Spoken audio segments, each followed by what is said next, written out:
You're welcome back to Second Floor Basement, the underground plug for all things anime and gaming.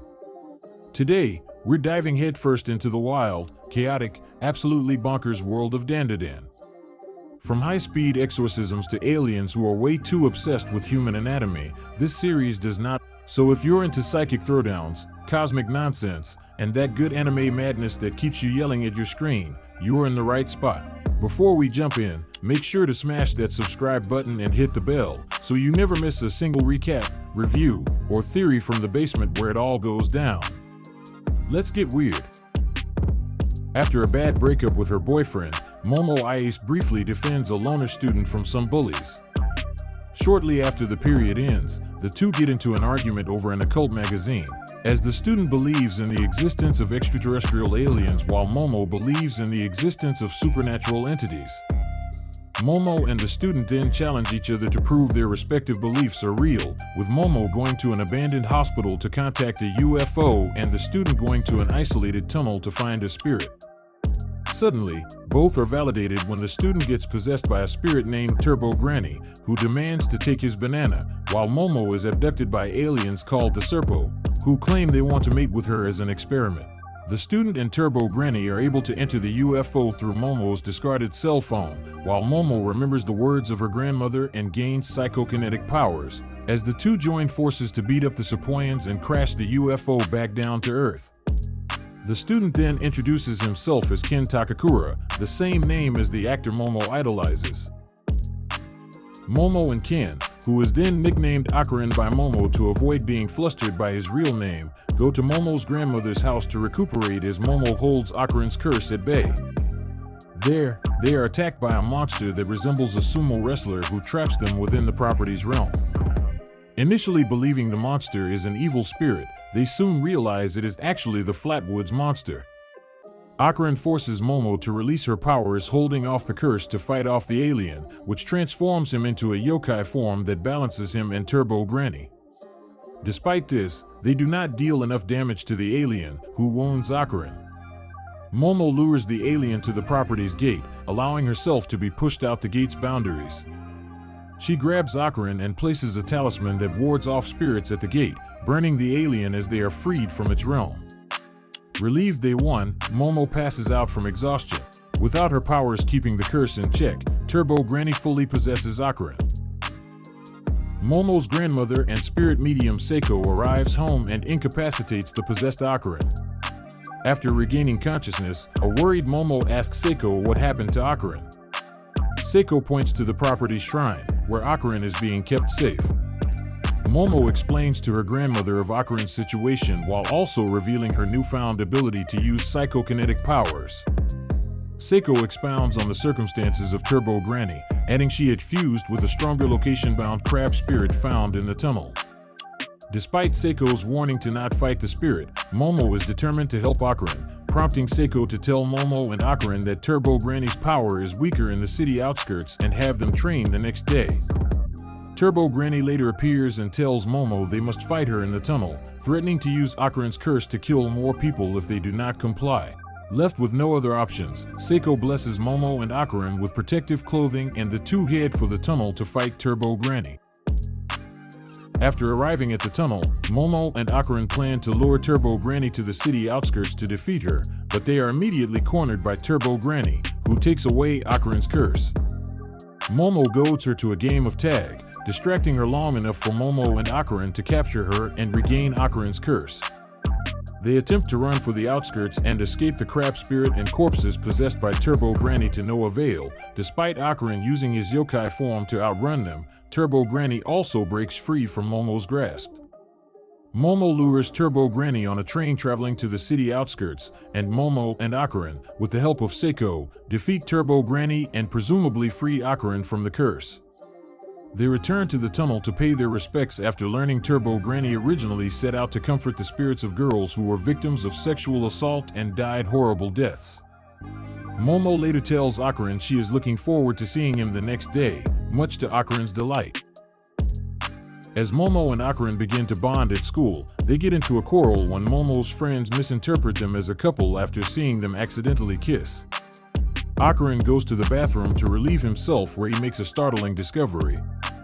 He then runs to Momo's classroom and asks to talk to her but is turned away. At the end of classes, Okarun bumps into a student and apologizes to her as the student shows her friendliness. Momo later overhears the student making fun of Okarun. Angered, Momo uses her powers to injure the student. Okarun soon reveals to Momo that despite retrieving his banana, he has now lost his balls, prompting the two to seek Seiko. Seiko performs a ritual on Okarun and Momo pulls out a spirit from him, which possesses a nearby Maneki Nico doll. The doll is revealed to be the consciousness of Turbo Granny, who explains she possessed Okarun before being defeated. Despite Turbo Granny no longer possessing him, Okarun is still able to transform to his yokai form, which Seiko reveals only her spiritual powers remain in him. Upon being confronted, the powerless Turbo Granny reveals she has no idea where she placed Okarun's balls. Turbo Granny explains that Okarun's balls, which are now golden kintama, are infused with her aura that draws spirits to it. At school, the student who picked on Okarun, Era Shiratori, remarks on being able to see Momo's powers as Era pulls out a kintama, which she took in the aftermath of Momo and Okarun's fight with Turbo Granny. Turbo Granny sees this and informs the two, sensing that Era may have awakened to her spiritual powers. Era confronts Momo and Okarun and asks to speak with Momo, who she attempts to exorcise. Okarun and Turbo Granny rush to Momo's aid, but Okarun states Era is being targeted as a figure in a pink dress captures her and calls themselves Era's mother. Okarun and Momo fight the figure and Okarun is swallowed by her. Turbo Granny learns the figure is a spirit named Acrobatic Silky. When Era calls the spirit a monster, Acrobatic Silky also swallows her before doing the same to Momo. Acrobatic Silky suddenly burns as Momo lit her hair using Era's crosslighter, forcing her to free the trio. Momo and Okarun distract Acrobatic Silky long enough to defeat her, and they retrieve Okarun's kintama from Era. However, the two realize Era died due to being unable to handle a spirit as an ordinary human. As a result, Acrobatic Silky offers to revive Era by passing her aura to the latter. Momo connects their auras and sees Acrobatic Silky's past, revealing she was a single mother who worked odd jobs, including prostitution, to support her daughter and pay off a debt. Loan sharks eventually broke into their home and assaulted the mother, abducting her daughter in the process. These events drove the mother to commit suicide. Her spirit wandered around for some time until a young Era, who was dealing with the loss of her mother, sensed and mistook her for her own. Seeing this, the spirit vowed to protect Era, transforming into Acrobatic Silky. Era is revived and Momo is left in tears with the revelation as Acrobatic Silky withers away, voicing regret on being unable to reconcile with her trauma. After witnessing her past, Era embraces and comforts Acrobatic Silky, praying she may find peace and swearing to not forget her. Despite being saved by Momo and Okarun, Era remains adamant in believing Momo is a demon and plans to free Okarun from her control, much to Momo's chagrin. Turbo Granny also reattaches Okarun's kintama to his body. Momo grows uneasy with Okarun splitting off from her at school and later sees him being on top of Era. A few minutes earlier, Okarun split off from Momo to exercise when he was found by Era. Era awkwardly confessed her feelings to Okarun and they argued until Era tripped him, leaving the two at the position Momo found them in. Okarun attempts to clear the confusion, but a jealous Momo refuses to listen. As classes continue, Okarun notices the school flooding and his classmates disappearing, leading him to meet with Era and he reasons they are trapped in a realm similar to his fight with the Flatwoods monster. Elsewhere, Momo hides from an alien resembling a plesiosaur as Okarun and Era are confronted by a mantis shrimp-like alien. The Sepoyans return and they capture Okarun and incapacitate Era. As they plan to experiment on Okarun, Era awakens to Acrobatic Silky's powers and stops the Sepoyans from harming him. Era deals with the mantis shrimp and Sepoyans as a naked Okarun joins her in the fight, with Momo later arriving to provide support and they defeat the Serpo-controlled mantis shrimp. All the combatants are then alarmed by the realm turning into water and the arrival of the plesiosaur, which Okarun recognizes as Nessie, as it slowly kills off the Sepoyans. The mantis shrimp also becomes stronger with the aquatic environment and knocks out Era, causing Momo and Okarun to panic. Okarun implores Momo to understand and open up to him if she feels upset amidst the chaos, and they rescue Era and escape the aliens. Momo and a resuscitated Era strip down to their undergarments to not be weighed down by the water, while the remaining Serpo, fed up with the incompetence of their allies, forcibly merges with Nessie and the mantis shrimp. Momo, Okarun, and Era initially struggle fighting the fused alien, but after learning of its weaknesses, they work together to defeat the alien and return to their real school. Although relieved, the entire school misinterprets the three streaking and engaging in sex, much to their horror and embarrassment. Momo and Era sulk in despair following the incident as the girls and Okarun discuss what the goals of the aliens were. Okarun then explains to Momo on the circumstances of the previous day. Meanwhile, when Era's classmates conspire to harass Momo amid rumors Era had spread of the latter, Era takes full accountability of her actions and asks them to not slander Momo further. Era later meets with Momo as they confront the wounded mantis shrimp, whom they take to Seiko's house. After eating dinner, the mantis shrimp explains his son Chiquitita is at risk of dying due to constantly losing blood. Hearing this, Seiko provides him a glass of milk, which the mantis shrimp realizes is an equivalent to his blood.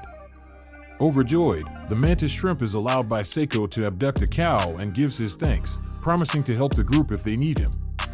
A few minutes later, a visitor arrives at the house, whom Momo recognizes as Jean, Gigi, and Joji. When Okarun asks who he is, Seiko reveals Gigi is Momo's childhood friend and first love, shocking him. Seiko reveals Gigi will be staying with them due to his parents being hospitalized. Gigi later discloses to Momo that his parents are victims of supernatural circumstances, leading him to seek out Seiko under the recommendation of various spirit mediums.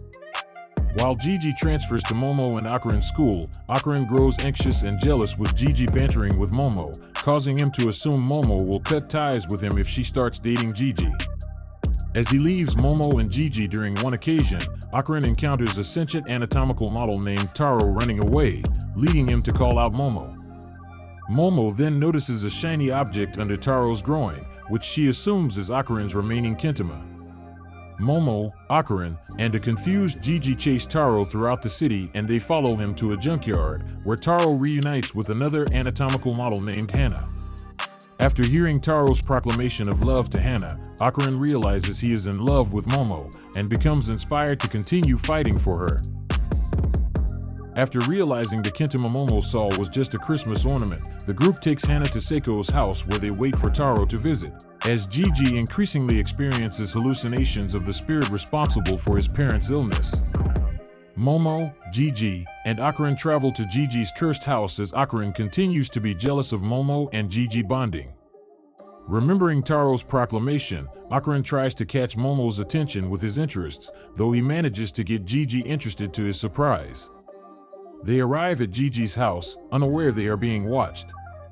Momo notices nothing out of the ordinary and suspects the spirit is hiding, prompting her to tell Okarun and Gigi to stay and rest as she travels back into town to visit an onsen alone. Okarun is forced to bond with Gigi and they discuss what they like about Momo. Meanwhile, at an onsen, Momo is suddenly cornered by a group of men as Okarun and Gigi notice a new room at his house. After breaching its fake wall, the boys discover the room is filled with talismans.